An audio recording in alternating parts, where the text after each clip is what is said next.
Amigos, sejam bem-vindos. Novo episódio do Afunda. Eu e o Ricardo Brito Reis montámos aqui no cavalo da Trade Machine. Olhámos aqui para algumas equipas que, com base neste primeiro mês, quase, ou vá 3 semanas de NBA, equipas que nós achamos que podem estar aqui prontas para fazer movimentações de troca. Temos aqui várias sugestões.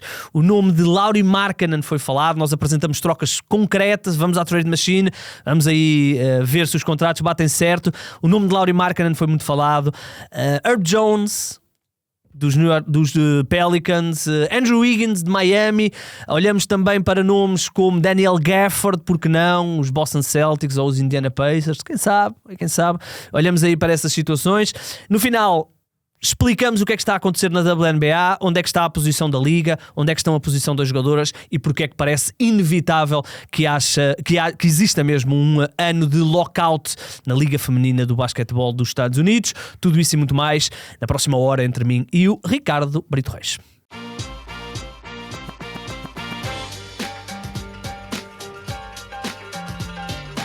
Ora, meus amigos, terça-feira, altura para falarmos aqui um bocadinho de basquetebol. Temos aí muita coisinha para falar. Ricardo, como é que tu estás?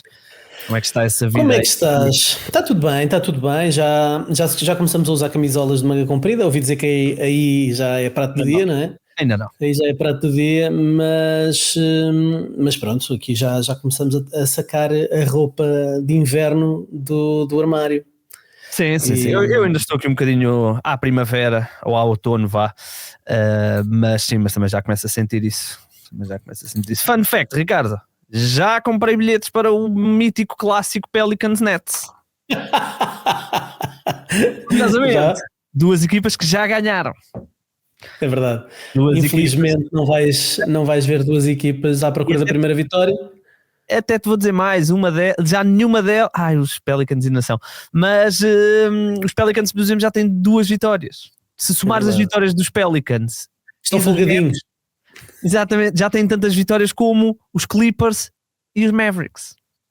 Olha, eu acho que tu és um romântico. Então. Porque ires aos Estados Unidos, ires ver um jogo da NBA, mas escolhes especificamente um jogo entre Pelicans e Nets, não vais querer estar de olhos no jogo, de certeza. E portanto vais levar a tua namorada. Mas isso vai ser um date. Isso não vai ser. Para já consegui um lugar bem bom, porque por alguma razão estranha os bilhetes estavam baratos para o jogo entre os Nets e os Pelicans. Não consigo perceber porquê. Segundo, não há mais jogos, porque os jogos dessa semana não estão marcados ainda por causa do in-season, portanto eu não posso esperar para comprar no dia, né? Que tenho que fazer o meu guia, e portanto não deu para esperar. Portanto vou ver esse clássico, vou ver Michael Porter Jr., que entretanto saíram rumores que ele que namora com Cameron Brink. É sério? Bom, agora já chamei a tua atenção, agora já é sério. Tinha a Cameron Brink em boa conta e surgiu esse rumor, não sei se é verdade ou não. E vou ver tu e o cor-de-rosa és demais. E vou ver Zion e vou ver vais ver Zion? Não sei se vais ver a Civil. Vou ver Zion, vou ver Cam Thomas e pronto. A Civil também. Eu acredito que eles recuperam até lá. Eles sabem que eu vou. Olha, notícias boas, porque tu estás a aludir a 2 jogadores que estão lesionados, Zion e Cam Thomas. Notícias boas, LeBron James treinou com a equipa da G-League dos Lakers. É verdade. Pois é. Estamos muito perto de ter o regresso de LeBron James. Os Lakers estão com 8 vitórias, 3 derrotas, depois de uma derrota absurda contra a equipa de G-League dos Atlanta Hawks. 2 das minhas equipas fantasy aguardam ardentemente o regresso de LeBron James. LBJ, muito bem. O que é que temos mais? Notícias? Alguma coisa, Ricardo?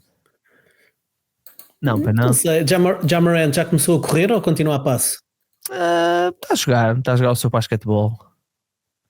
A forma como esse rumor de troca explodiu e morreu denota bem a expectativa que é em Ja Morant na liga.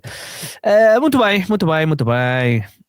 Olha, nós decidimos olhar aqui para este arranque de época. As equipas já estão todas na casa dos 10, 11 jogos.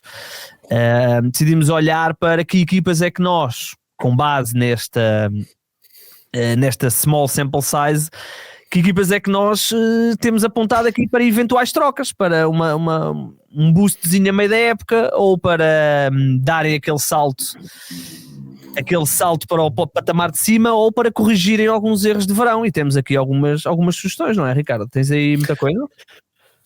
Eu tenho aqui algumas trocas, não sei se são todas para dar boost ou não, porque começámos a falar da possibilidade de irmos à Trade Machine e eu não resisti a tentar resolver os problemas de algumas equipas que nesta altura estão a atravessar sérios problemas, seja de construção, seja de jogadores que estão insatisfeitos, e portanto eu acho que o boost é um boost mais mental e de procurar aqui devolver a alegria, devolver o joy a alguns jogadores que perderam o joy Estás a trocar de Ja Morant já, não é? Queres começar já por aí?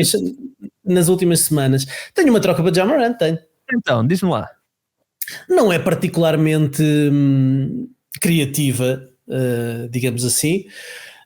Agora, achei irónico o Ja Morant andar a seguir o dogma Jimmy Butler, deixar de correr, dizer que perdeu a alegria, portanto está a seguir exatamente a escola de Jimmy Butler, aquilo que fez em Miami. E portanto eu achei que fazia todo o sentido devolver alguma da alegria ao Ja Morant e se calhar enviá-lo para um sítio, para uma organização que acredita que a cultura e o poder da organização são mais fortes do que quaisquer problemas que os jogadores têm ou falta de alegria, que é precisamente os Miami Heat. És tu! És tu! E portanto, tenho aqui uma troca que foi devidamente validada pela Trade Machine do Spotrac, que é uma troca direta, basicamente, entre Ja Morant e Tyler Hero. Os Miami têm jogado sem Tyler Hero neste início de temporada, ele está lesionado. E de repente podem sentir-se aliciados em adicionar um Ja Morant que será visto como uma estrela maior do que o Tyler Hero. Há aqui alguns problemas, porque o Ja Morant não tem o lançamento do Tyler Hero e portanto a equipa ia precisar muito do lançamento do Norman Powell, do crescimento do Pelle Larsson e do Nikola Jovic, que têm estado em altos e baixos, até do crescimento do Bam Adebayo como lançador. Ele este ano está a fazer máximos de carreira em termos de lançamento, embora ainda seja muito agora está lesionado, infelizmente, para uma das minhas fantasies também. O ontem ganhou 20 ressaltos. É verdade. E portanto, esta troca daria aos Miami Heat o Ja Morant, que é uma estrela ainda na liga, embora uma estrela em desgraça, e sabes que eu não sou o maior fã de Ja Morant, mas se calhar os Miami Heat acreditam que conseguem com a Heat Culture endireitar Ja Morant. Para os Memphis Grizzlies, que perderiam assim a cara do franchise, mas eles também, e tu fizeste questão de o sublinhar da última vez que falámos, que, não sei se foi no pod ou se foi só entre nós, que o Ja Morant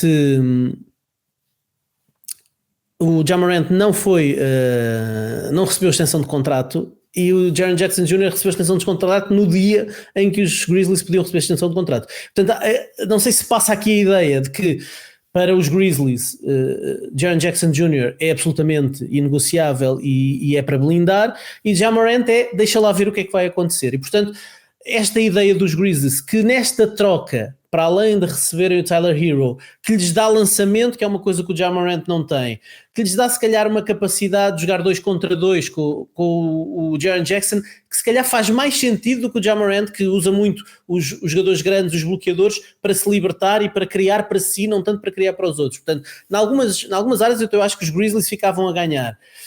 E para além disso, como a diferença de contrato entre os dois é 8 milhões e 400 mil, ainda ganhavam uma trade exception de 8 milhões e 400 mil dólares, os Grizzlies. Portanto, ficariam com Tyler Hero e uma trade exception de 8 milhões e tal, e os Miami Heat com Ja Morant, com a tentativa de reabilitar um jogador que de facto pode ser uma estrela, embora muitos, eu inclusive, já não acredito que possa voltar aos seus tempos dourados. Mas tenho esta proposta. Deixa-me então ver se eu compreendi. Fazias ou não? Nunca na vida. Se fosses quem? Nenhuma das equipas. E vou dizer porquê. Portanto, Portanto, tu és Miami. O Ja Morant, no ano passado, custou o lugar ao treinador e ao adjunto por causa do novo sistema ofensivo que tu estás a implementar. E tu agora vais buscar o Ja Morant. Aliás, e eles foram buscar o adjunto. Eles foram buscar o Noah Roche. Mas se há alguém que é insubstituível em Miami é o Eric Spoelstra. Certo, mas para que tu vais estar aí? O Ja Morant se vai para ali, sabe que pode fazer, pode andar à cabeçada com toda a gente, menos com o treinador. Porque se lá o Alonso Mourning e o Pat Riley não é free agency, que é Miami a importar um problema. E depois, tu és Memphis, e obviamente tens o problema de Ja Morant, mas estás a importar o problema renovação do Tyler Hero. Portanto, o problema que os IT têm sobre como é que avaliam o Tyler Hero, se ele pode assinar se lhe querem dar um contrato na casa dos 200 milhões em 4 anos, que será uma discussão interna muito difícil, os Grizzlies vão importar esse problema. Portanto, eu diria que, Ricardo, eu não fazia esta troca se não fosse nenhuma equipa. Nenhuma equipa, portanto, mas houve, quem sabe, não vejo sinceramente Miami importar este problema depois do que já tiveram com Jimmy Butler, não me parece mesmo nada. Deixa-me fazer só então, antes de mudarmos para uma das tuas trocas, porque eu fiz várias tentativas de troca para Ja Morant, não quero trazer mais nenhuma, mas vou-te só dizer aqui telegraficamente, Ja Morant por Trae Young. Okay. Sendo que aqui os Hawks ganhavam uma trade exception de quase 7 milhões para além do Ja Morant. Não sei o que é que achas porque desta ideia. Eu não faria a troca isolando os dois jogadores. Acho que o Trae Young é melhor. Achas que o Trae Young é melhor hoje em dia? O Trae Young, sim, o Trae Young é melhor. Acho que pode acontecer Trae Young e os Hawks estarem tão distantes na renovação e Ja Morant e os Grizzlies estarem tão distantes na relação que pode acontecer às vezes por necessidade, não é? Ou seja, os dois jogadores estarem insatisfeitos, o que é que a gente faz a estes dois jogadores? Ok, vamos trocar aqui um por outro e tentar fazer aqui um reset. Mas ok, continua. E tenho mais uma do Ja Morant, que esta não foi ideia minha, vi algures, mas achei que pode fazer sentido tendo em conta os protagonistas que estão envolvidos. Que é enviar Ja Morant para Phoenix, estás a ver o Matt Ishbia a aceitar o Ja Morant rapidamente para fazer ali um boostzinho àquela equipa, e daria, em sentido contrário, Jalen Green, a escolha draft de primeira ronda de 2027, portanto daqui a 2 anos, e ainda ficavam com uma trade exception de 6 milhões, portanto... Já acho mais fazível. Interessante, não é? Esta é interessante. Os Suns não estão tão maus como nós imaginávamos, Ricardo. Neste momento 6 vitórias, 5 o Jalen Green jogou um jogo, voltou cedo demais, reagravou o problema que tinha e agora vai ficar várias semanas de fora. Eu não consigo perceber o que é a NBA faz com os hamstrings, não consigo perceber. Muito bem, posso dar aqui uma das minhas? Podes, claro. Então, vou começar aqui por um bocadinho de contexto, não é? Um bocadinho de contexto. Acho que estamos os dois a começar a acreditar aqui um bocadinho em Detroit. Sim. Eu não quis ir fazer Detroit, já sabia que ias trazer Detroit, sim. Eu tenho dois tipos de trocas para Detroit. Portanto, Detroit tem 9 vitórias, 2 derrotas.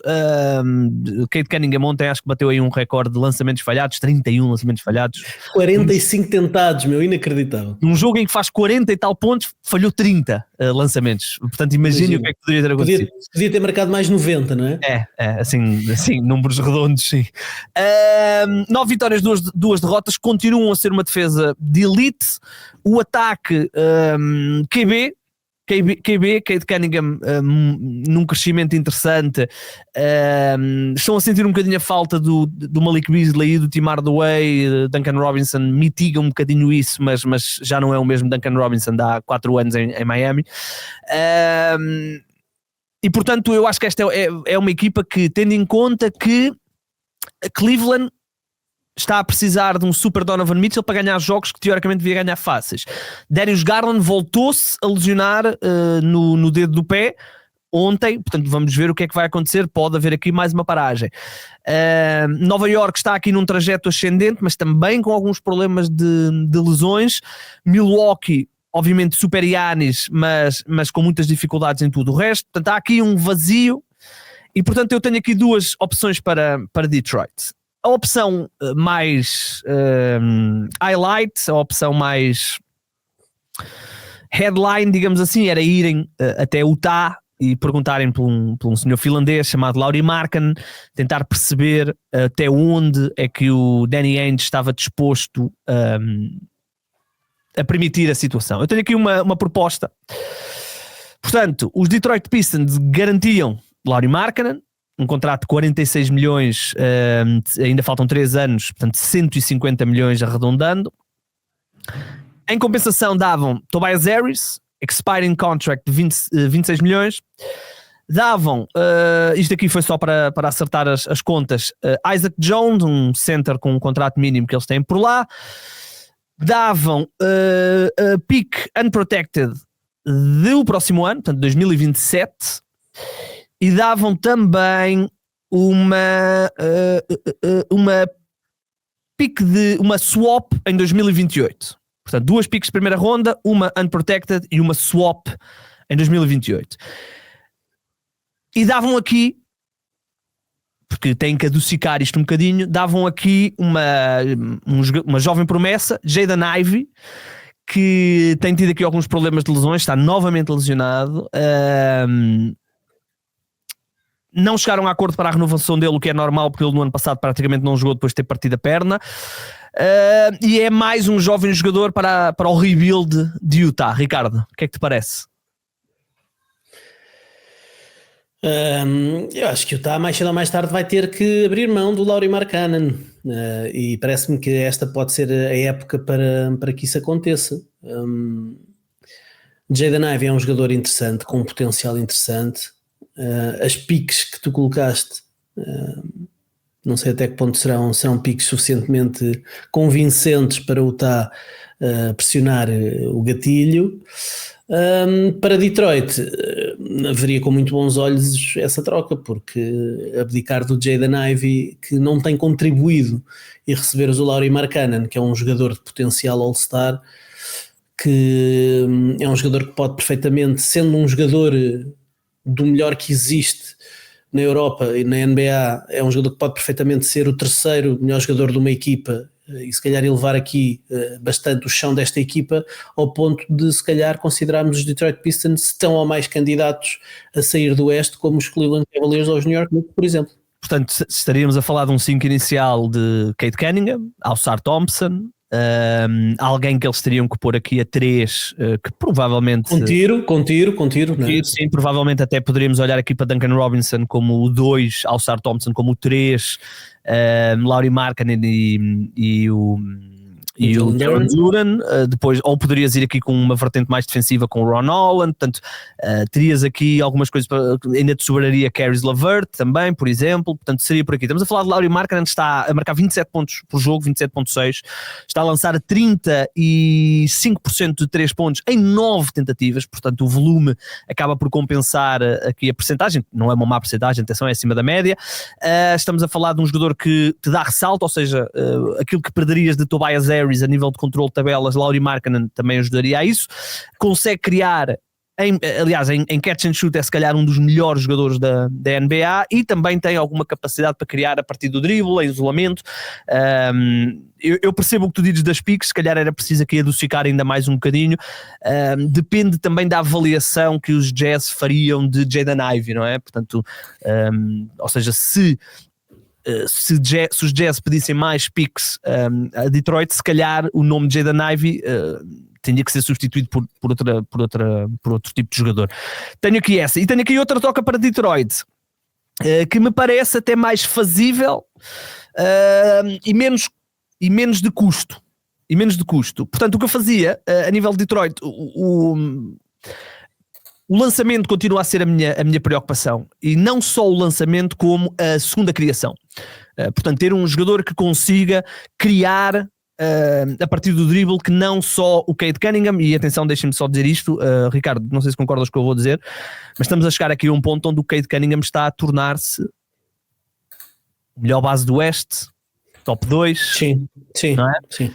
fisicamente imponente, o lançamento vai e vem, defensivamente muito mais confiável que os jogadores como Jalen Brunson. Claro. Portanto, muita atenção a esta evolução de Cade Cunningham para começarmos a ter depois outras conversas no futuro sobre o Cade. Mas então, a troca que eu fazia, desculpa, ias acrescentar? Não, ia dizer isso mesmo, cada vez mais se fala dessa comparação Cade Cunningham e Jalen Brunson, que até há pouco tempo nós dizíamos de caras Jalen Brunson melhor base do Oeste, e hoje em dia, tendo em conta também isso que tu sublinhaste de defensivamente não ser um buraco ou não ser tão explorável como é o Jalen Brunson, ofensivamente ele já começa a oferecer tanto ou mais do que o Brunson, porque pode criar para si, pode criar para os outros, pode jogar de costas para o cesto, tem a fisicalidade para fazer coisas que o Brunson não consegue. O Brunson faz outras coisas com a sua técnica e com a sua maleabilidade, mas o Cade Cunningham consegue compensar. Ainda não é um jogador tão eficaz de forma tão consistente como o Brunson, mas para lá caminha. Portanto, isto é um crescimento que tem sido gradual e bastante evidente todos os anos, e sim, está a transformar-se, não é já mesmo o melhor base da Conferência Este. Andará lá muito perto. Olha, tenho aqui então uma segunda troca. Portanto, eu ligava para Sacramento e convencia-os que está na altura de desligarem, está na altura de recomeçar aquilo de novo. Oferecia-lhes Isaiah Stewart, contrato de 2 anos, este e mais 2 anos na casa dos 15 milhões de cada ano, e oferecia também Caris LeVert, oferecia também uma pick de segunda ronda em 2027 e oferecia a minha pick deste ano, 2026, que estou a partir do pressuposto que será uma pick pouco valiosa. E perguntava por 2 jogadores e um terceiro só para fazer as contas baterem certos. Os 2 jogadores que eu perguntava imediatamente, Malik Monk e Keon Ellis. E o terceiro jogador, para as contas baterem certo, teria que ser Dennis Schroeder, que pronto, é o jogador que teria que andar aqui a saltitar novamente. Ele que no ano passado jogou em Detroit, já não me acho que termina a época em Detroit. Então eu fazia isto, Ricardo. Ia buscar Malik Monk, no fundo para ser o meu 6º homem, sair do banco. Ia buscar Keon Ellis, que facilmente eu poderia colocá-lo como o meu número 2. Estamos a falar de um jogador que lança, ainda que num volume pequeno, lançar 40%, acima de 40% de 3 pontos. O Malik Monk, por exemplo, está a lançar a 48% de 3 pontos em 5 tentativas. Ia buscar os 2. Via o que é que... assim, não é uma proposta um bocadinho, se calhar, injusta para Sacramento. Se calhar eu teria que colocar aqui mais qualquer coisa, mas tendo em conta como está Sacramento, que certamente não está a pensar reconstruir em torno de Malik Monk, e já percebemos que a valorização que eles dão a Keon Ellis é quase nula, via-se dava. O que é que achas?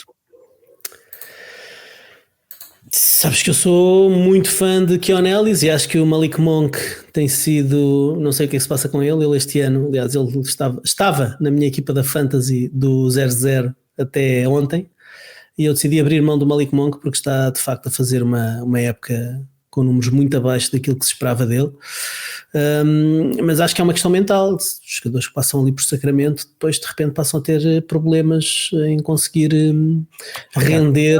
Não há muito espaço para ele, espaço no sentido de os line-ups que quando ele está em campo são todos line-ups onde ele, não é?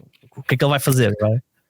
E os números dele de assistências caíram a pique este ano. Ele faz 1, 2 assistências por jogo, nada de extraordinário. Ele no ano passado fazia 6, 7, 8 assistências, tinha ali lineups muito mais compatíveis com as suas qualidades, e está a perder-se um bocadinho, está a perder valor de mercado.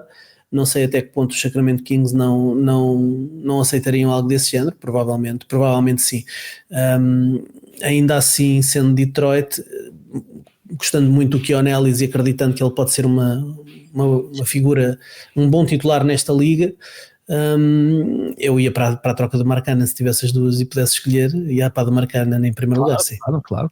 Não, estamos de acordo. Aqui o preço do Markkanen pode ser impeditivo, não é? É verdade. Mas pronto, tenho aqui Detroit como uma equipa que gostava de os ver aqui chegar a um echelon diferente, porque estou a gostar da forma como eles jogam fisicamente. muito agressivos. Acho que aprenderam muito naquela derrota contra Nova York no ano passado, na primeira ronda, e neste momento, tendo em conta o vazio de poder que há no Oeste, eles podem muito bem olhar para isto como uma oportunidade. Muito bem. O que é que eu tenho aqui mais?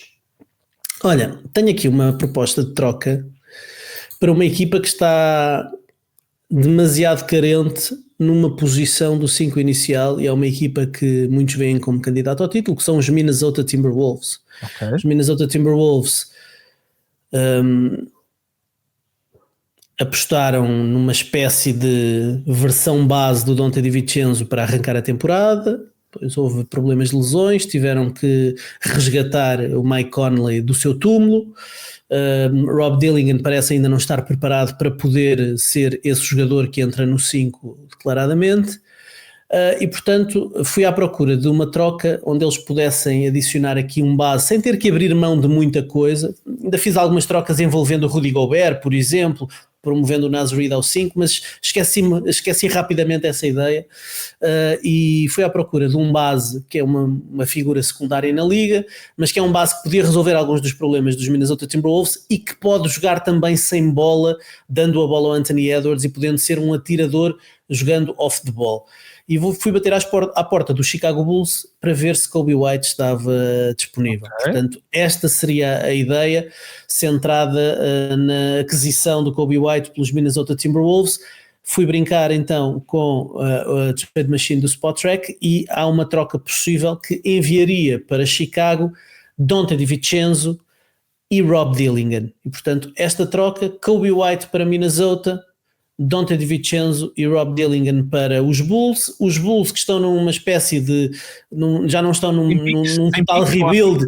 Não há piques aqui?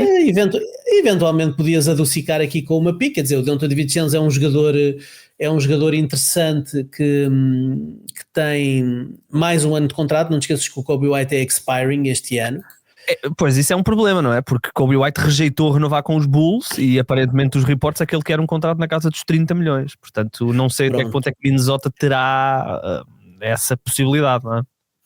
É um problema para a malta de Minnesota resolver, não para mim. Eu estou aqui pelo conteúdo e pelo conteúdo eu gostava de propor esta troca, acreditando que Minnesota depois podia ter argumentos para convencer o Coby White, que nunca esteve a lutar por nada de especial, de repente estar numa equipa em que poder, por nada, de repente estar a lutar pelo título da NBA e poder fazer parte de uma equipa candidata ao título, podia ser aliciante para ele também ser um bocadinho mais flexível na altura de negociar um futuro contrato. E portanto, Donte DiVincenzo e o Rob Dillingham, que acaba por funcionar aqui quase como uma pick, não é? É um jogador muito novo e que foi escolhido já não me recordo se foi na lottery, mas acho que sim, foi final de lottery, não foi? Perto disso. Sim, e portanto esta é a minha proposta. Coby White para Minnesota, Donte DiVincenzo e Rob Dillingham para Chicago. O Coby White vem de 2 anos muito bons. Ele ainda não jogou este ano, tem estado aí a contas com problema físico, mas no ano passado 20 pontos, já no ano anterior tinha feito 19, com ótima eficiência, a lançar a 37% nos 2 anos de 3 pontos, na casa dos 8 triplos por jogo. Aqui o problema, eu se fosse Chicago só faria esta troca se tivesse a certeza que não ia querer renovar com o Coby White no futuro. Só faria, só assim. Ou então, se houvesse aí piques envolvidas, e Minnesota, como sabemos, ainda deve algumas coisas do negócio do Rudy Gobert. Mas eu acho que se houver... O engraçado aqui de Chicago é que se tu me perguntasses isso há 15 dias, eu diria que não faria sentido a Chicago renovar com o Coby White. O problema é que agora parece que Chicago encontrou aqui qualquer coisa, com Coby White, com Josh Giddey, com Ayo Dosunmu, portanto parece que a coisa pode haver aqui um futuro, algum futuro a Chicago. É engraçado como as coisas mudam em poucas semanas. Em Atlanta também, de repente parece que é possível viver sem Trae Young. com aquilo que está a acontecer agora em Atlanta, e isso pode significar também outro tipo de decisões que eles não estavam a antever no arranque da temporada, porque acreditavam que com Trae Young e com esta equipa que eles construíram à volta do Trae Young as coisas faziam todo o sentido. Se calhar também dá para fazer sentido sem o Trae Young e podem usar o Trae Young para ir buscar outra coisa qualquer. Sim, os Hawks 6 vitórias, 5 derrotas. O ataque está a sentir um bocadinho a falta de Trae Young, mas vamos ver. O Trae Young é aqui um joker que vamos ter que avaliar à medida que vamos vendo. Olha, houve aqui um jogador que eu pensei nele para Houston, pensei nele até para Dallas, para outras equipas, mas apenas e só como buyout, que é o CJ McCollum, que está em Washington. Ontem até fez um belíssimo jogo. Eventualmente eu estou a contar que tanto ele como o Chris Middleton vão acabar por fazer buyout a determinada altura, e portanto aí acho que CJ McCollum pode ser um asset interessante como pelo menos organizador, estabilizador de um ataque. Houston, por exemplo, apareceu aqui, mas não o coloquei aqui como possibilidade de trocas, porque apenas por buyout é que se faria uma troca dessa. Por cima ele tem um contrato altíssimo. Olha, tenho aqui duas equipas interessadas no mesmo jogador, portanto luta. Duas equipas que estão aqui num ano de gap, e duas equipas que têm um problema a center: Indiana e Boston. O nome que eu tenho aqui para estas duas equipas é Daniel Gafford, de Dallas. Tem estado aqui num intermitente em jogar, porque ele também tem estado aqui lesionado. Isto permitia a estas duas equipas fazer uma coisa, que é começar a preparar a próxima temporada. No caso de Indiana, substituíam Miles Turner, ainda que por um jogador diferente, mas um rim protector, que podia jogar aqui um pick and roll interessante com o Tyrese Haliburton. Colocava, e em Boston, com todo o respeito pelo Nemias, era também já começar a preparar a próxima temporada. Ter o Nemias, por exemplo, com um ano de experiência como titular, a ser o backup do Gafford, ali a dividir minutos, poderia ser interessante, já para preparar a próxima temporada com o regresso de Jason Tatum. As duas trocas que eu tenho aqui para o Gafford, vou começar com Indiana. Portanto, a troca é feita este ano. Para Indiana seria já a preparar a próxima temporada. Mas este ano dava uma coisa a Dallas, que era um ball handler. Dava TJ McConnell a Dallas. Dava TJ McConnell e Obi Toppin de Indiana para Dallas. Dava também a pique do próximo ano de Indiana, não a deste ano, nunca a deste ano, apenas a do próximo ano de Indiana para Dallas. E eu tenho aqui duas piques de segunda ronda, só para adocicar a coisa. Enviava Obi Toppin e TJ McConnell e recebia Daniel Gafford, era o bolo, e para ajeitar, porque só assim é que dava para fazer, os Dallas enviariam Caleb Martin, com mais um ano de contrato, e o expiring contract do Dwight Powell para Indiana. Esta é uma. Portanto, era a troca que levaria Daniel Gafford para Indiana. A troca que levaria Daniel Gafford para Boston teria que ser uma troca a 3 equipas. Portanto, teria que envolver aqui uma terceira equipa. Gafford ia para os Celtics. Os Celtics enviavam Sam Hauser, portanto, um atirador para Dallas, que dá sempre jeito, e àquela equipa ainda mais jeito dava. Enviava aqui o expiring contract do Xavier Tillman, e teria que enviar o Jordan Walsh para uma terceira equipa, provavelmente ali com uma pick de segunda ronda anexada a ele. O Jordan Walsh tem team option no próximo ano, portanto é o último ano do contrato rookie. Ele é muito novo ainda, tem 21 anos, portanto essa equipa que receberia o Jordan Walsh poderia ver o que é que tinha ali, e se não gostasse, não acionava a pique o último ano de contrato. Lá teria ele que ir para Brooklyn, provavelmente, não é? Brooklyn ou Utah, alguém receberia aí, ou Charlotte, alguém receberia. Ricardo, o que é que achas? Gafford para uma destas duas equipas? Eu acho essa troca muito interessante para esta última versão que fizeste dos Boston, envolvendo os Boston Celtics. Sim. O Sam Hauser é um jogador que tem estado com alguns problemas físicos esta temporada. A equipa tem sobrevivido sem ele. O Tillman está a fazer DNPs nesta altura, e portanto poderem adicionar aqui o Daniel Gafford, que seria sem sombra de dúvida o titular do futuro dos Boston Celtics. Poderia ser muito interessante para reforçar aqui o jogo interior dos Celtics e colocar o Neemias eventualmente como suplente para fazer esse papel de dar os minutos de descanso ao Gafford, jogando 15, 20 minutos por jogo. E o Gafford é uma ameaça vertical interessantíssima para jogar bloqueio direto, quer com o Peyton Pritchard, quer com o Derek White e futuramente com o Jason Tatum também. Portanto é um jogador que daria essa verticalidade e essa ameaça vertical que ajudaria os Celtics também. E eles, na verdade, este ano estão a ter um ano de aprendizagem de jogar com um poste não lançador e, portanto, poderem ter um poste não lançador como o Daniel Gafford era algo que eu acho que encaixaria bem em Boston. Portanto, gosto dessa versão. Para os Pacers, os Pacers têm ali alguns projetos de poste interessantes que eu acho que eles acreditam que podem desenvolver e tornar postes funcionais. E acho que o TJ McConnell é demasiado importante para eles, para a cultura da organização, para os minutos, sem Tyrese Haliburton, para eles poderem abdicar dele, mas acredito que todos os cenários estejam a ser ponderados, até porque o TJ McConnell este ano tem estado sempre lesionado, ainda não jogou, ainda não se estreou, e entretanto vão aparecendo ali alguns bases suplentes e algum deles pode vir a conquistar também uma posição. Ben Jackson de repente apareceu e fez uns belos jogos, enfim, exatamente. Há muita gente que eles vão descobrindo e que pode aparecer ali. Sim, na troca de Boston, Boston teria, eu coloquei aqui Boston a dar a pique de 2027, provavelmente uma swap com Dallas, portanto. Sim, dar a pique só talvez seja demais, não é? Provavelmente aqui alguma swap. Muito bem, o que é que tens aí mais? Olha, vamos ficar em Dallas porque guardei aqui para o fim. Depois tenho mais uma, porque não é ideia minha, mas eu achei super interessante. Mas tenho aqui uma que eu acho que vais apreciar, porque envolve um reencontro no café entre Rob Pelinka e Nico Harrison, se ainda mantiver o lugar, não é? Portanto, vamos ver quanto tempo é que dura o Nico Harrison. Cada vez mais as informações é que é uma questão de quando e não se. Exatamente, que é uma questão de tempo até ser despedido, vai-se lá saber porquê, tendo em conta que conseguiu o Cooper Flag e provavelmente está a caminho de conseguir o Darren Peterson ou o Cam Boozer, ou seja lá quem for, o AJ Bunce, ou seja... Eles têm a pique deles este ano?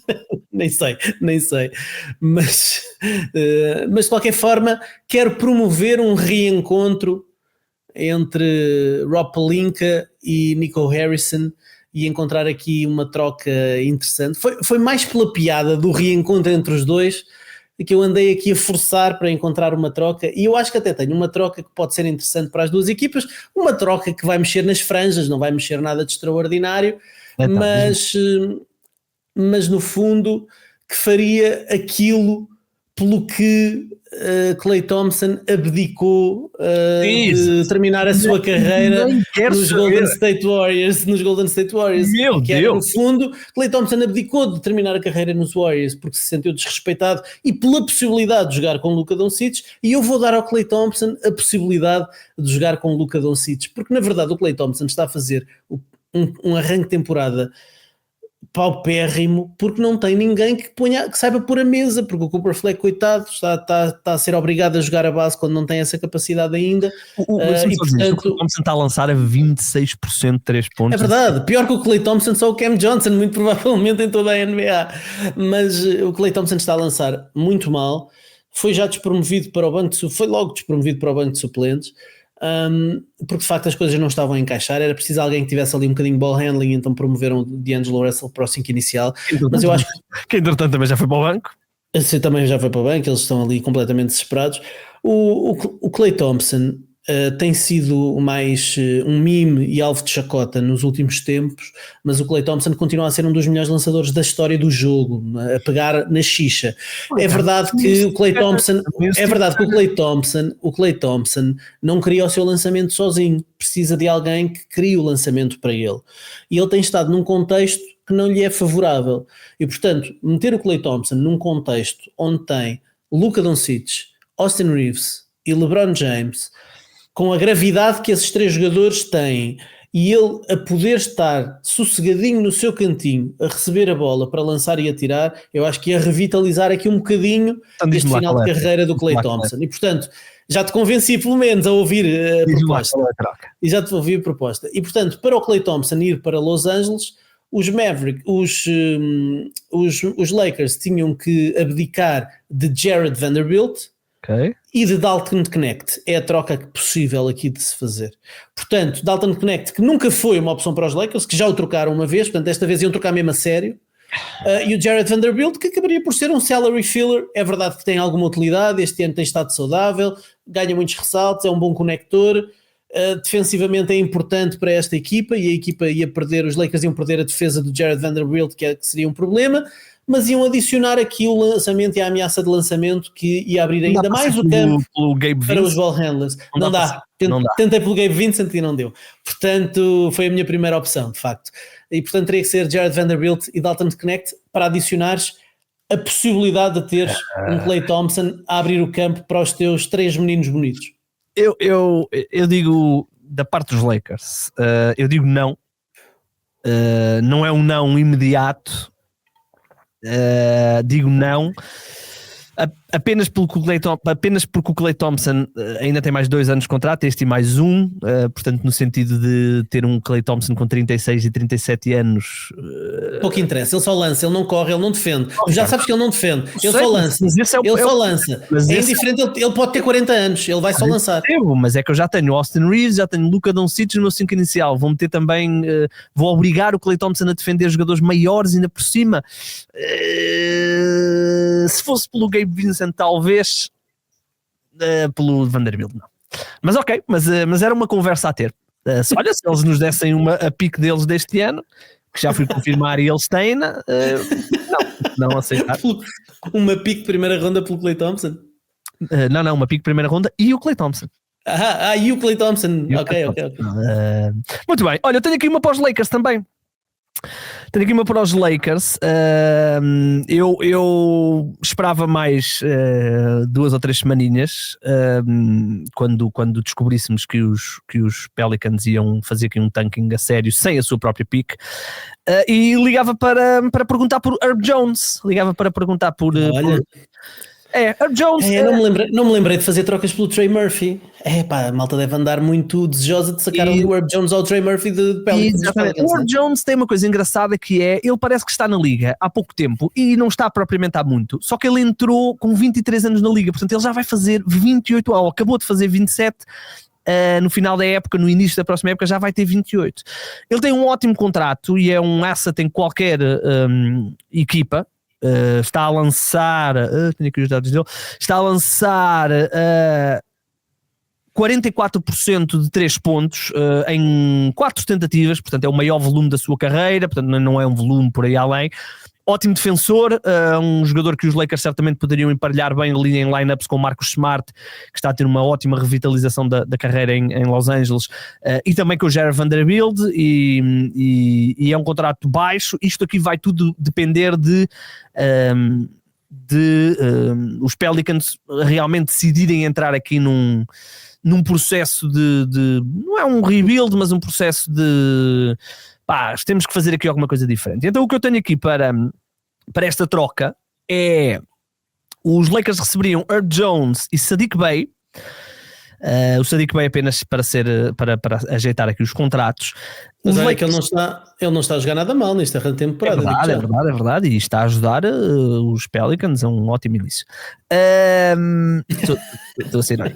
Os Lakers davam 2 contratos expirantes, portanto no fundo fazer aqui um reset às contas dos Pelicans, Gabe Vincent e Maxi Kleber, e davam a pique deles deste ano, a pique dos Lakers deste ano, e davam ainda aqui uma swap que, tendo em conta como está aquela pique, provavelmente o que iria permitir era os Pelicans poderem escolher entre a pique deles e a pique dos Lakers, porque ela já ainda está aí meia no ar, e é a pique de 2028, portanto no fundo iria dar quase 2 piques extra aos Pelicans, por Herb Jones, 2 contratos expirantes e os Lakers apanhavam aqui um jogador que ainda tem contrato por mais 2 anos, se não estou em erro, um contrato muito, muito interessante. É um jogador que o seu lançamento vai e vem, portanto era também uma situação que poderia ser problemática, porque ele este ano está a lançar a 44%, mas no ano passado lançou a 30%, portanto provavelmente a verdade está aqui pelo meio. Bom defensor, obviamente os Lakers teriam que abdicar aqui de alguns draft assets, mas acho que era um ótimo jogador para emparelhar com Luka Doncic para o futuro. Não fazias? Estou-me a rir porque todas as justificações que estás a dar era como se tivesse o Paulzinho dos Lakers a telefonar para os Pelicans e a dizer o lançamento dele vai e vem, ele já tem 28 anos praticamente. Estou a pensar, esse só se calhar o melhor defensor da NBA de princípio, mas este gajo está-me a vender isto como se fosse um bacalhau. 2 picks de primeira ronda para o teu rebuild. Não, é bem. Parece-me que sim, estás a abrir mandar alguma coisa. Tenho que abrir. Uma coisa é certa, os Pelicans vão ter de fazer alguma coisa, que isto não pode continuar a ser.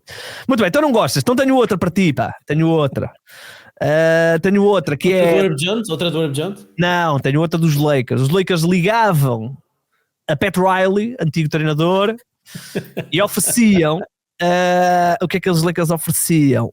A pique deles deste ano, a pique deles de 2026 para Miami, ofereciam 2 contratos expirantes, Gabe Vincent e Maxi Kleber, ofereciam esse projeto que tu tentaste meter aí no negócio de Klay Thompson, Dalton Connect, e libertavam os Miami Heat de Andrew Wiggins e do seu próximo ano de contrato.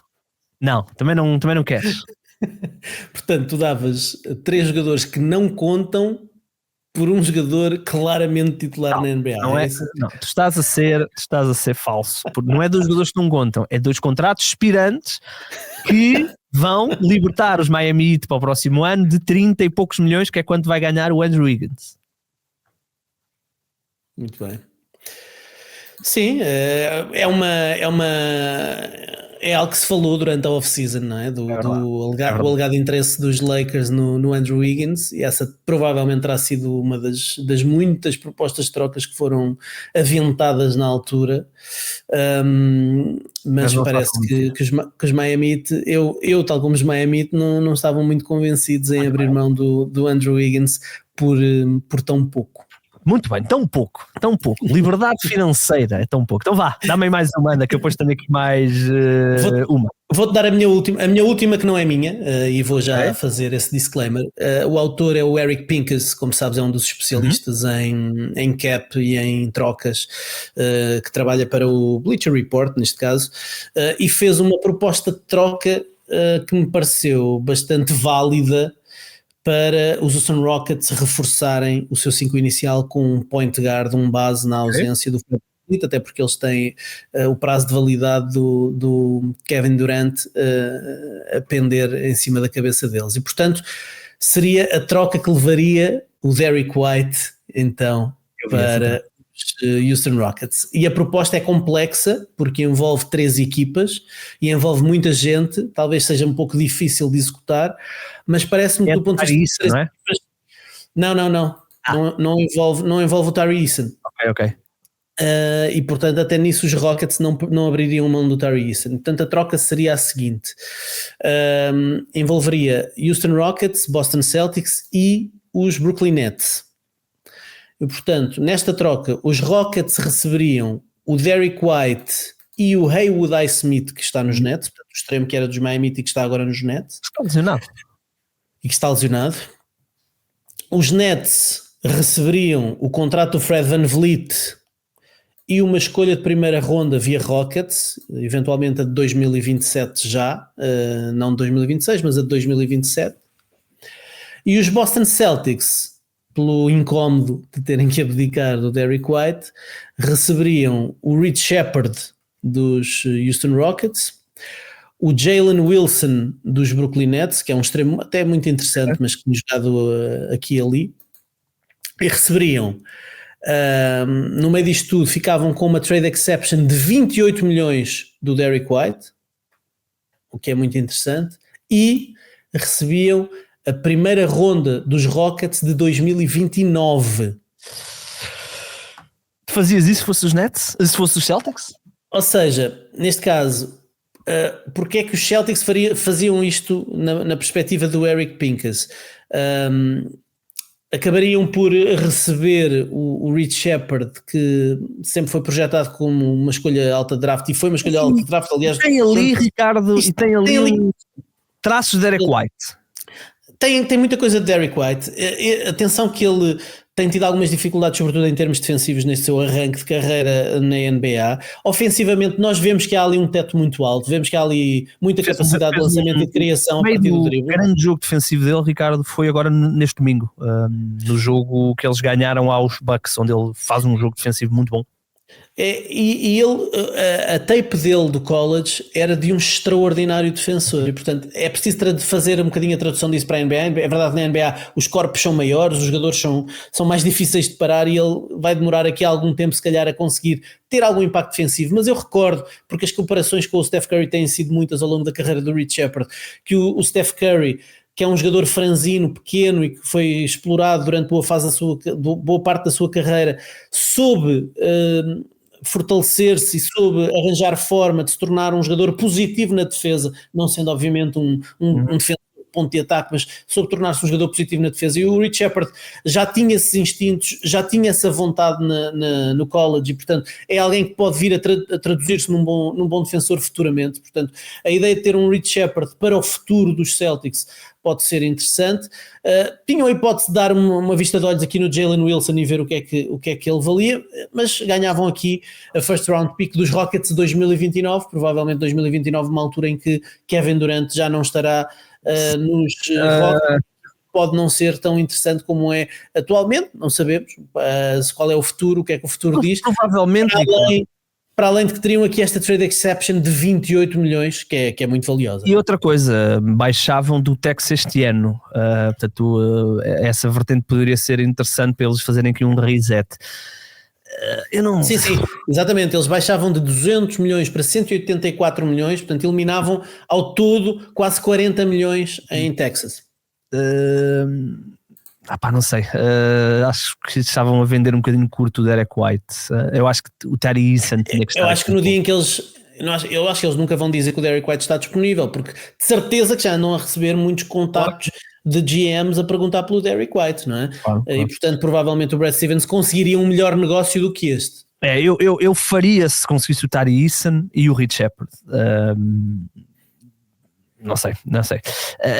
Também tem tudo a ver com qual é a projeção que eles têm para o próximo ano. Se eles no próximo ano acreditarem que vão logo saltar novamente para candidatos ao título, não faz sentido perderem o Derek White.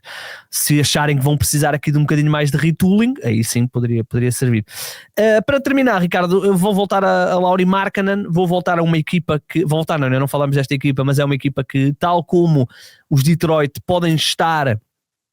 um nível superior àquilo que nós imaginámos, ainda que tu tenhas falado disto no verão, neste caso é os San Antonio Spurs, que poderiam estar, por causa de Victor Wembanyama, que ainda ontem fez um jogo absolutamente soberbo, podiam estar num nível acima daquilo que nós imaginávamos. Nós estávamos ali a apontá-los se calhar para cheirar o top 6, mas sem muita confiança, e se calhar temos que olhar já para o top 4, se calhar, onde eles já estão. E, portanto, o nome vai ser um nome que já falámos aqui, Lauri Markkanen, continua a ser um dos jogadores mais apetecíveis, e, portanto, eu, se fosse San António, ligava para lutar, para perceber se eu desse a minha pick de 2028, se desse a pick dos Celtics de 2028, desculpem, não, estava a dizer errado, eu dava a minha pick de 2028, que é uma swap com os Celtics, mas em princípio não estamos a contar que os Celtics terminem com a primeira pick nesse draft, e portanto seria a pick dos Spurs em 2028. Perguntaria se olha, agora sem querer perdi aqui o... perguntaria se a minha pick de 2032 unprotected seria também interessante.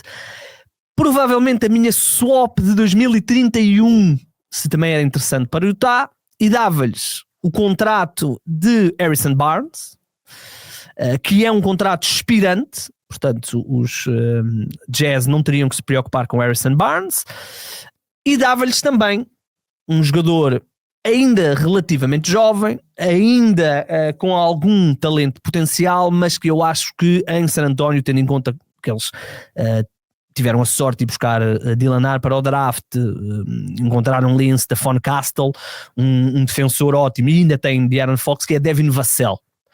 Portanto, Devin Vassell, Harrison Barnes para ajeitar os contratos, pique de 2028, pique de 2032, as duas unprotected, e uma swap em 2031. Ricardo, ficavas com um 5 inicial de Fox, eventualmente Castle e Dylan Harper, se eles quisessem jogar com 3 bases, sabendo que tinham mais ou menos as costas quentes com Victor Wembanyama, se não poderias fazer aqui alguma conjugação de outros jogadores, nomeadamente Keldon Johnson ou até o próprio Jeremy Sohan, e depois terias Lauri Markkanen para esticar o campo, e davas depois a Victor Wembanyama a área pintada toda para dominar. O que é que te parece, Ricardo? Estás sem som?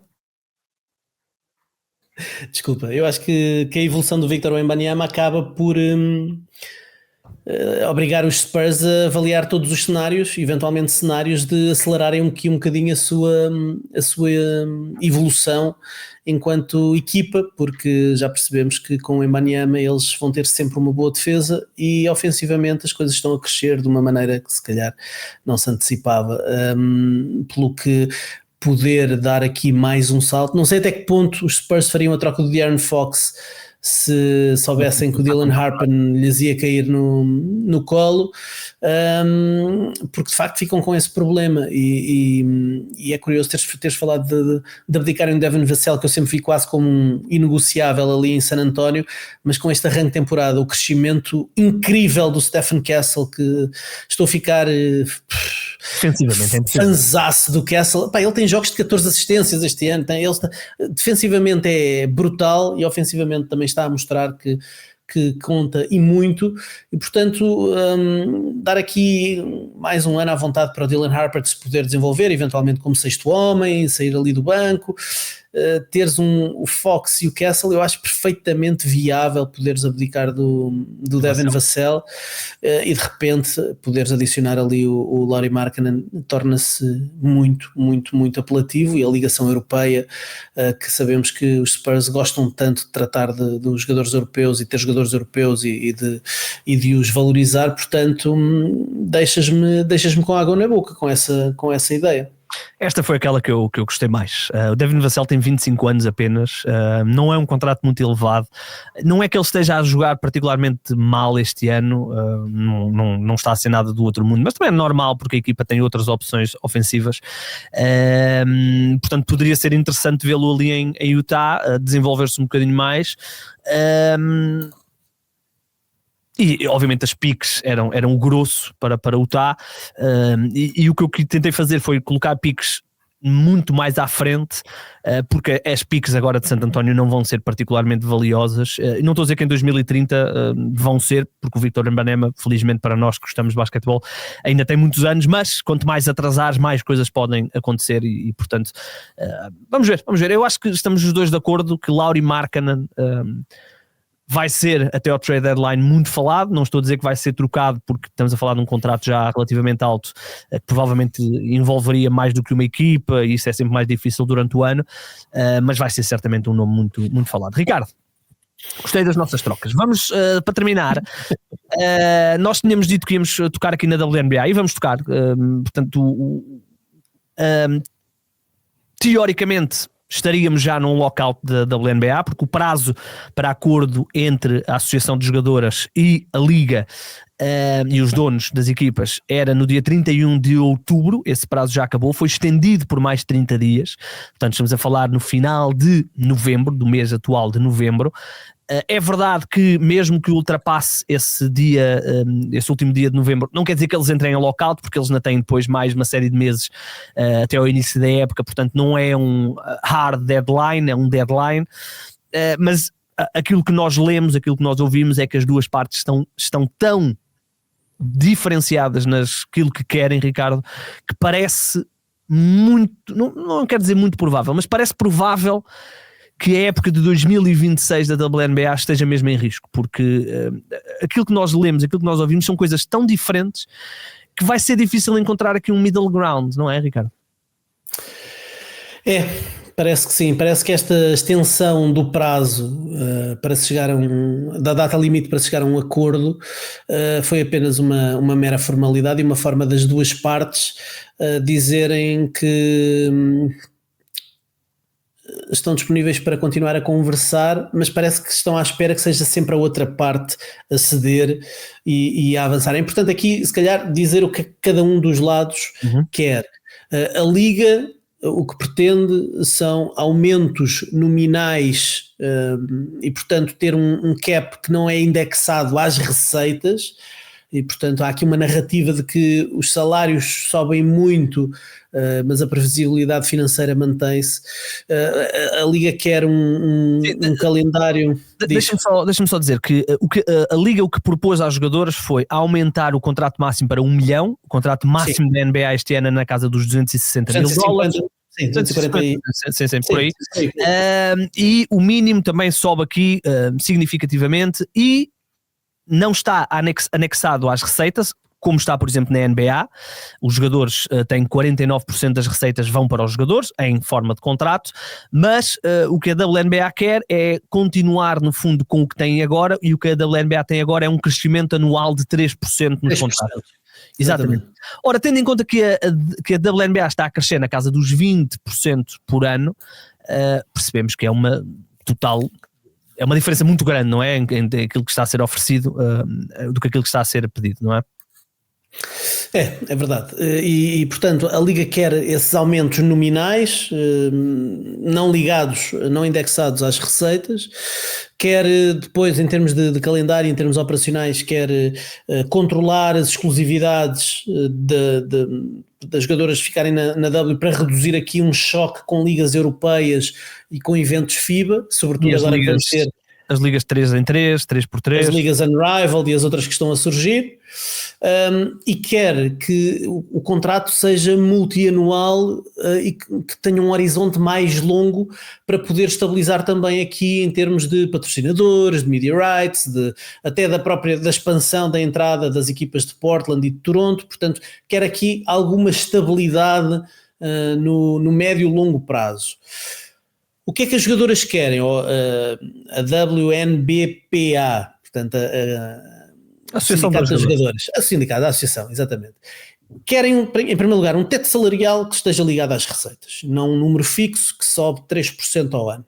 Querem participar do crescimento, no fundo, como acontece nas grandes ligas masculinas.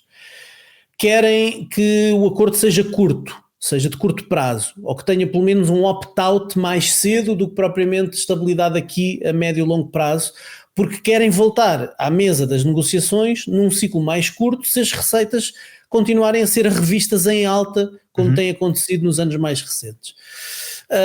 Querem aumentar o número de jogadoras do plantel ou aumentar as vagas de lesionadas para poderem ter mais jogadoras no plantel para que haja mais postos de trabalho. Portanto, isto também é algo, e esta parte eu acho que é relativamente fácil de se chegar, e depois querem outras coisas que obviamente fazem questão de ter: o reforço da parentalidade, a criação de um plano de pensões à imagem da NBA para atuais jogadoras e jogadoras que já saíram da Liga, que são veteranas e que já saíram da Liga, criar um plano de pensões. Ainda agora tive a oportunidade de assistir à estreia do documentário da Tisha Penicheiro, e depois nas múltiplas entrevistas que a Tisha deu, ela dizia que só passou a ser agente porque ela gostava muito, tal como os jogadores da NBA, acabar a carreira e de ir para a praia, e de ir para a República Dominicana e levar a família e andar a passear num iate, mas não podia, porque tinha que começar a trabalhar, porque os desordenados obviamente não permitiam que assim fosse. E, portanto, o que as jogadoras querem é ter também um plano de pensões que e querem coisas básicas, querem poder viajar, querem que as equipas tenham aviões privados, que é uma coisa que elas não têm. Portanto, querem no fundo aqui uma série de condições para o seu trabalho mais regular. Há aqui mais justas. E essa parte parece-me totalmente fazível. O que é que não me parece fazível? Que elas têm pedido exatamente a mesma percentagem de receita das revenues da NBA. o que nunca vai acontecer. Mais rápido a liga acaba do que dá 50% ou 49% aos jogadores. E porquê? Aquilo que as jogadoras estão a fazer e eu percebo, as jogadoras estão a olhar e estão a dizer, pá, é verdade que durante muitos anos a NBA, que é dona de uma percentagem da WNBA, mais de 40%, é verdade que durante muitos anos foi a NBA que sustentou a WNBA, senão não haveria liga, mas agora estamos a ver que os contratos de televisão foram vendidos por 2,2 mil milhões, estamos a ver que as nossas médias de audiência estão a subir de uma forma astronómica, especialmente depois da entrada da Caitlin Clark, estamos a ver que as projeções apontam para que no prazo de 1-2 anos a WNBA dê um lucro na casa ou tenha receitas na casa do bilhão ou dos 1.000 milhões, portanto as jogadoras estão a dizer, ok, tem que nos pagar. Faz todo sentido. Qual é que é o problema? O problema é que a WNBA não tem, neste momento, uma saúde financeira de atração de novas equipas e de expansão de mercados, como tem a NBA. E o que a WNBA, a direção da WNBA está a fazer ok, vamos aqui, durante os próximos 5, 10 anos, criar condições para que mais investidores queiram investir da WNBA, retirem lucros interessantes ao ponto deles quererem investir e depois sim vamos olhar para anexar os contratos das jogadoras às receitas. Portanto, a WNBA está a olhar isto a longo prazo e claro, as jogadoras estão a olhar a curto prazo. É que as jogadoras andam escaldadas há muitos anos e portanto querem ganhar já, porque já andam há muitos anos a carregar a liga às costas. E depois há outro problema, Ricardo, é que a atual CBA que existe entre a WNBA e as jogadoras foi assinado no ano antes da Covid. E porquê é que isto é importante? Porque nessa CBA havia uma série de limites de receita que, se a WNBA atingisse, as jogadoras iam receber mais. Portanto, basicamente, as jogadoras iam receber 17%. Se a WNBA atingisse um determinado nível de receitas, iam receber mais 17% para os ordenados e iam receber ainda mais 17% para contratos de publicidade. Ou seja, acordos publicitários que são feitos com as equipas, mas que as jogadoras iriam receber 17% desses contratos. Vamos imaginar que a marca X quer patrocinar as Fever, mas quer também a Caitlin Clark, portanto ela iria receber do bolo total 17%. Só que para isso era preciso que a WNBA atingisse determinadas metas. Qual é que é o problema? Não só o Covid atrasou isso, bastante, como depois a WNBA ainda teve uma atuação bastante shady, e é por isso que depois as jogadoras vêm dizer que a governadora é a pior de todos os desportos e não sei o quê, porque a WNBA depois não divulgou os dados dos últimos anos e as jogadoras não sabem se já atingiram aquele limite ou não. E a WNBA depois nem dá nenhuma justificação para não mostrar os livros no fundo. E portanto as jogadoras estão escaldadas, estão do género, por isso é que elas escrevem no All-Star Game, levaram as t-shirts pay us what you owe us, porque elas acham que já atingiu e que a WNBA está a esconder isso também. Portanto, há aqui uma série de pontos de não encontro que eu acho que vão ser muito complicados de resolver. A questão aqui é que, por outro lado, o basquetebol feminino está a crescer tanto e está a ganhar tanta visibilidade que interromper este comboio em andamento pode ser a pior coisa que pode acontecer às jogadoras também nesta altura. E portanto, por mais que exista aqui o braço de ferro, o produto está num momento tão bom nesta fase do seu crescimento que pode ser um tiro no pé para as jogadoras continuarem a insistir neste braço de ferro e poderão ter que aceitar um acordo, se calhar um acordo transitório, e podemos chegar aqui, os principais analistas estão a apontar para algo deste género. O facto de ambas as partes perceberem que o risco que existe do ponto de vista da reputação da liga e o risco comercial de se falhar a época de 2026 ser alto, e de haver tanta atração no produto agora, que brincar um bocadinho com isto pode ser demasiado arriscado, e portanto pode haver aqui mais uma vez empurrar com a barriga para a frente, fazer um acordo de curto, médio prazo, de 2, de 3 anos eventualmente, ou de 3 anos com um opt-out daqui a 2, em 2028, em que há uma subida declarada muito forte dos valores mínimos e máximos dos contratos, já em 2026, mas sem indexação às receitas, e portanto há um ganho imediato que vai, de certa forma, ajudar a atenuar aqui um bocadinho este braço de ferro que as jogadoras querem, com os contratos mínimos a subirem bastante para proteger as rookies e a classe média das jogadoras da W, os máximos a subirem muito, claro que sim, embora tudo ainda bastante abaixo do que as jogadoras querem, mas aqui com uma subida que vai se traduzir num enriquecimento já que pode ajudar a atenuar aqui estas divergências e a tirar, se calhar, para 2028 esta guerra pelo revenue share, não é? E eu acho que as jogadoras só têm a ganhar se fizerem exatamente isso. Só têm a ganhar por uma razão, que é quando elas têm que anexar o contrato da CBA à projeção de entrada de equipas. Agora vão entrar mais equipas. Vão entrar... Já há mais 3 que querem entrar. Há mais 3 cidades que querem, portanto, para além de Toronto. E isto depois é uma abertura de mercados que vai aumentar de uma forma, não é exponencial, mas é significativa, as receitas. E é nessa altura que elas podem capitalizar. Eu percebo que haja jogadoras que estão prestes a assinar um contrato máximo e que se calhar estão a forçar para que os contratos subam já nos próximos 1-2 anos. Não é fácil, porque a Associação de Jogadores tem que lidar com veteranas, tem que lidar com jovens, tem que lidar com rookies, tem que lidar com os jogadores da classe média. Não é fácil. Eu acho que é muito improvável que elas consigam um revenue significativo. Até podem conseguir, mas aí teriam de abdicar anos de CBA, ou seja, elas até poderiam conseguir anexar os ordenados às receitas, vamos imaginar aqui numa percentagem bastante inferior aos 49% da NBA, mas aí teriam de permitir que a CBA tivesse se calhar 6 ou 7 anos. É uma discussão muito difícil, e depois não ajuda que cada vez que uma delas fala são ataques e são muitas vezes até parvoices.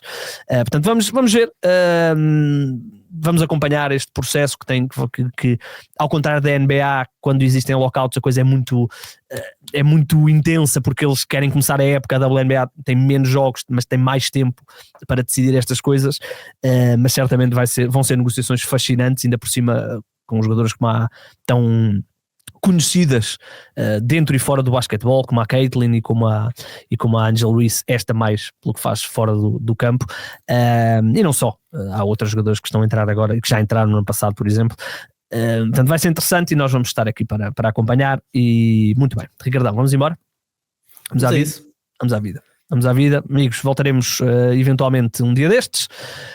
No que diz respeito ao basquetebol, já sabem, está aí em todo lado, não é? Eu queria dizer, isto é uma frase de fecho de um outro podcast, portanto eu já me estava aqui a confundir, mas acho que consegui salvar bem, acho que ninguém se apercebeu. Trocas tudo. É verdade. Ainda não subscreveste a conta de Twitter Canto do Sporting? Isso não é verdade. Ah? No dia em que disseste isso no podcast, eu fui lá, durante o podcast fui lá subscrever. Tenho que confirmar isso. Muito bem, vamos embora. Continua à espera que crises o canto do Atlético. O Atlético vai jogar contra o Benfica e não temos um canto do Atlético no 0-0. Eu já te disse para fazeres, apresentares a tua proposta. Vamos embora. Okay. Vamos embora. Se conseguirem fundar 3, mandem-nos o vídeo.